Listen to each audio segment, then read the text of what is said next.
My background is finance. I've been trained as an accountant, and I've done lots of finance roles in Network Rail.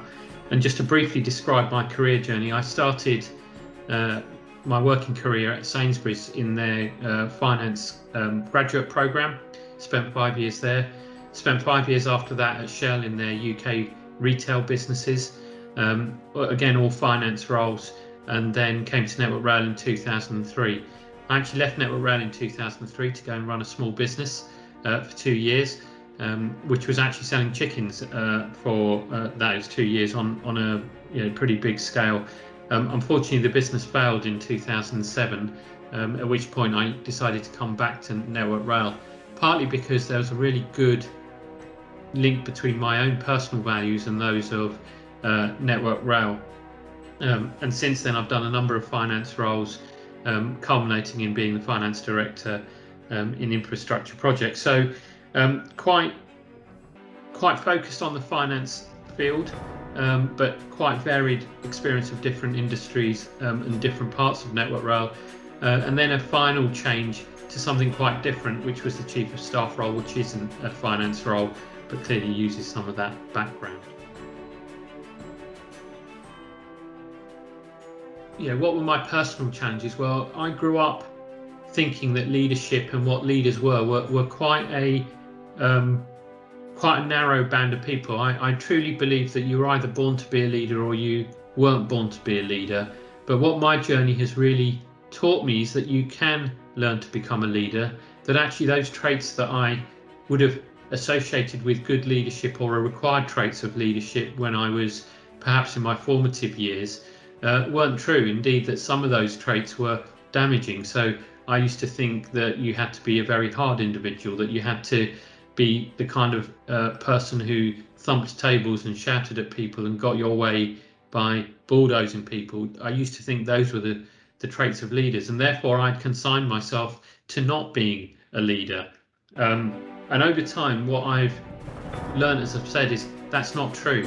And that actually you can learn to be a good leader, and as with any other kind of role, actually different people make different leaders, and different leaders make for a much more diverse and therefore rich and better culture of outcomes. And so that's kind of from a very personal perspective. I think perhaps the other finding over time is as well as kind of thinking about what were my personal barriers, I grew up in a world where when I was kind of growing up, my parents used to talk to me about how I had to emulate leaders if I wanted to achieve success, and that has a really debilitating effect, but also a really strong message of that in the world of diversity, whether we're talking about gender diversity, whether we're talking about racial diversity or any diversity, that actually can have a really negative impact on people in their formative years, because it gives an impression that says, if you don't look like people who are successful, that you see as successful today, then you are going to struggle to be successful. And that's both something that I'd brought up and built into my own psyche, but clearly we also know that is a psyche that exists in a much wider way across recruitment, for example. So one of my realizations maybe a year or so ago was that I wasn't doing enough to be a role model, to show people that actually people of colour, for example, in my case, could achieve success and therefore be perhaps a beacon of difference and a beacon of hope for people, if that doesn't sound too big-headed. To think firstly about our organisation at Network Rail, we've done a number of really quite in-depth studies into what is the lived experience of people with diverse backgrounds in our organisation, across all the facets of diversity, whether it's gender, racial background, disability, sexuality, and it actually makes for quite grim reading. Yeah, and I'll pull out a couple of stats. So people of diverse backgrounds, for example, actually apply for more jobs internally, but end up being less successful in getting jobs. So there's a higher drop-off rate.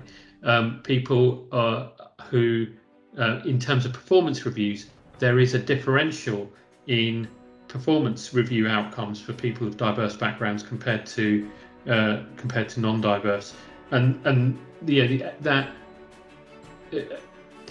if some people would look at that data and say, well, that proves that there is a performance deficit, but we know that's not true. That can't be true.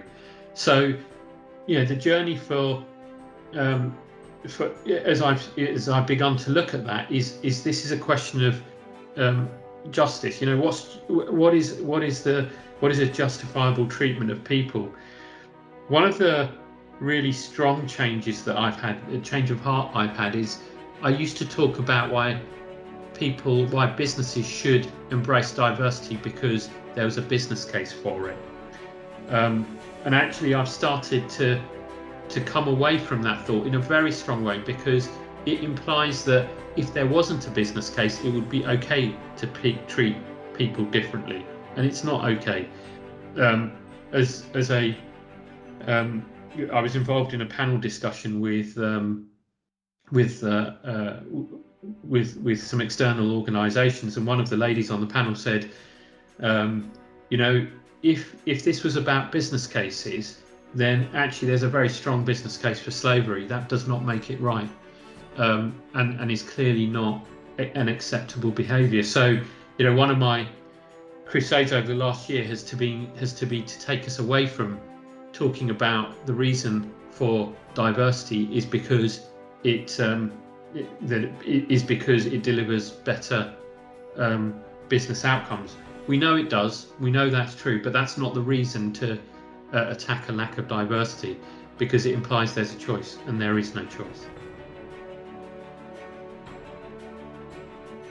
It's just not fair for people of different backgrounds.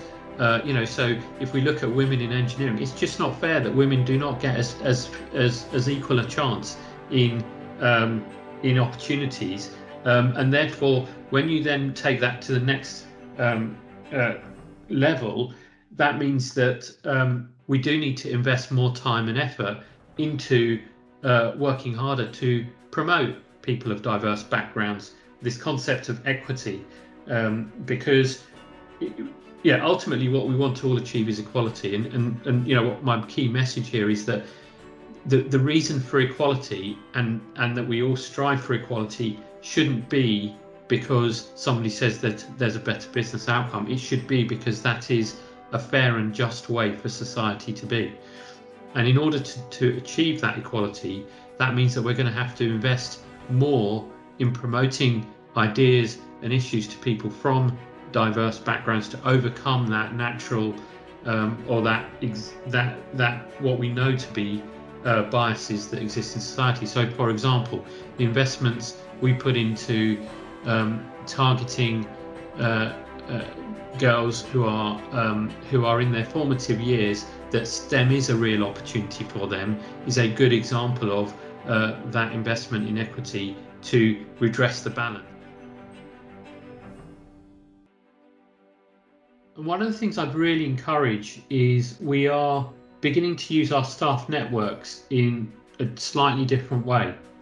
And so I co-sponsor Cultural Fusion, and the conversation we're beginning to have there is, so what Cultural Fusion have done brilliantly is create a safe space for members of Cultural Fusion to come together, talk to people who are having similar experiences.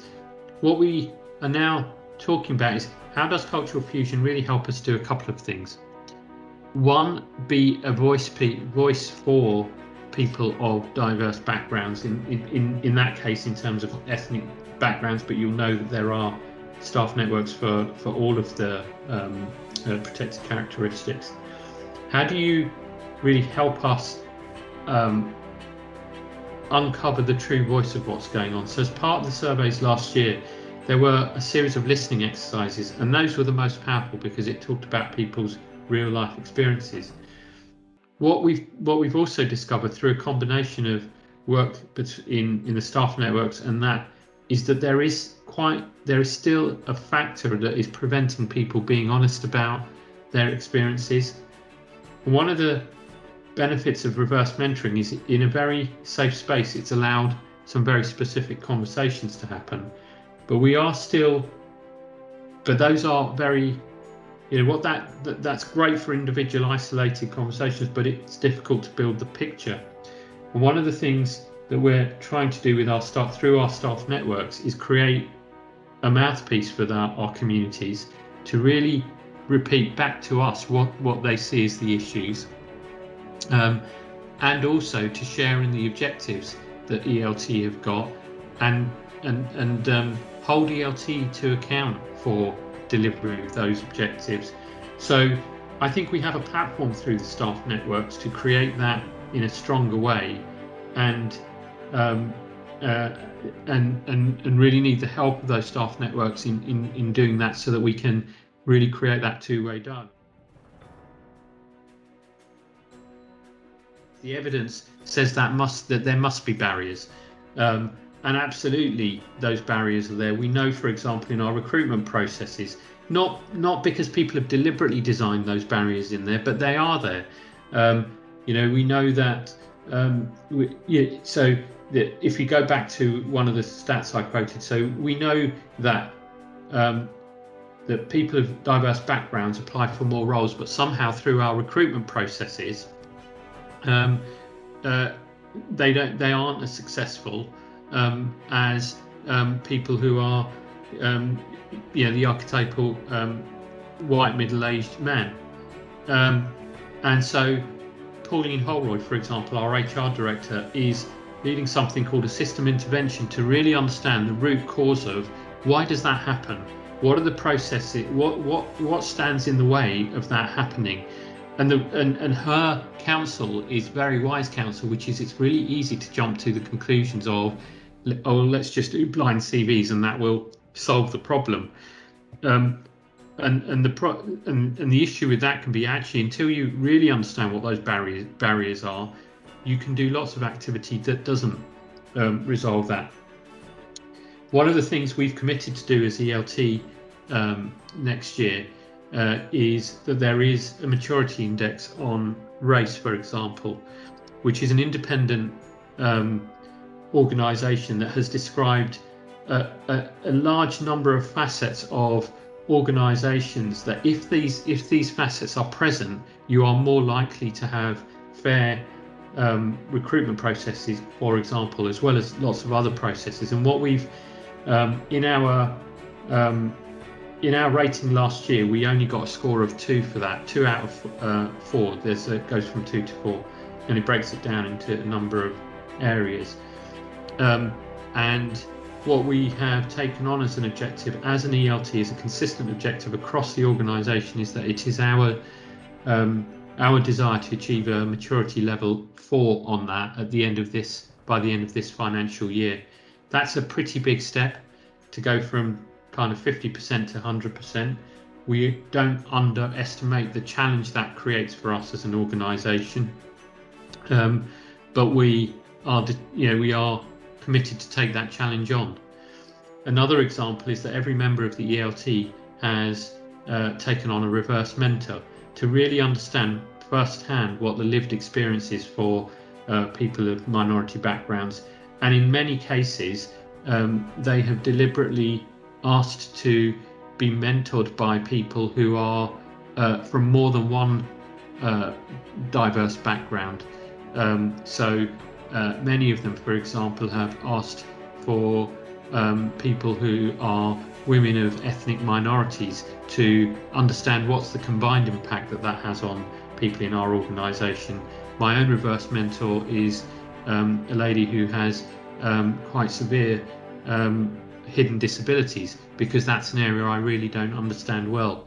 And what's been quite interesting is the description, the really emotional descriptions that the ELT members have come back and talked about in what they've learned, and as a consequence, they've put actions in place for their own organisations to address those issues.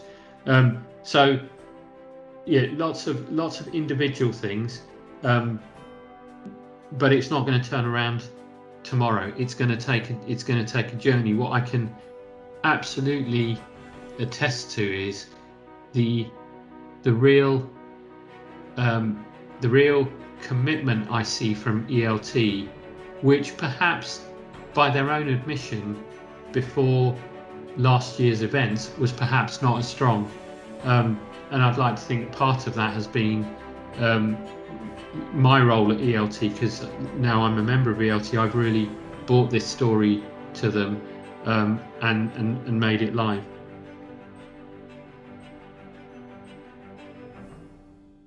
This was my learning, and it may not apply to everyone that hears it, and because we're all different. My journey of learning was one, how do I, for myself, build my own confidence? Because we know that when people of diverse backgrounds entering unfamiliar territory, their confidence is likely to take a knock. So how do I build resilience and confidence in myself? That's not the same as saying it's okay for others to discriminate. That's about myself having the confidence to see myself as a potential leader in an organisation or in an endeavour. And I did a lot of work in trying to create that. Secondly, and the really difficult thing is, how do you create a voice that says, I'm not going to take unfair treatment lying down. I'm going to expose it. I'm going to do it respectfully, because I want to get those issues resolved. And kind of linked to that is, how can we as an organisation provide support for people who need to have that voice? And lastly, be true to your vision.